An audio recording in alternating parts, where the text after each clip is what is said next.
Hey all, Altarian here with another Eaglemoss review. Today we'll be taking a look at the Ferengi Marauder. This is issue 16 in Eaglemoss's Star Trek Starships line, and it is a pretty good one. I have a couple issues with this ship.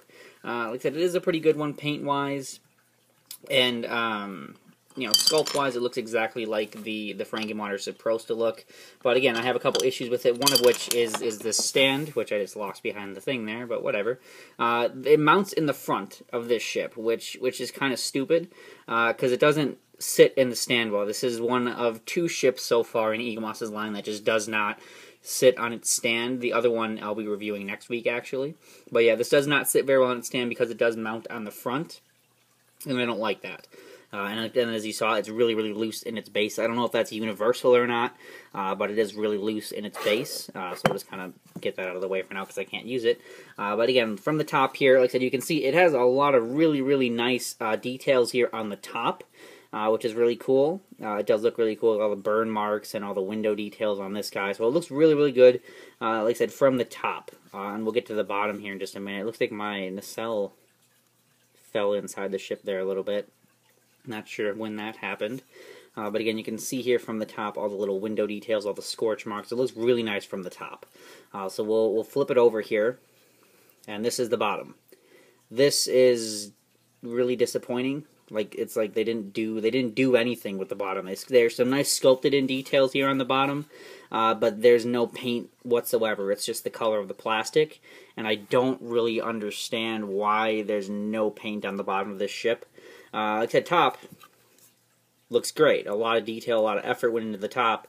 Bottom, there's nothing. There's no paint whatsoever. There's these little nacelle grills here, which is cool.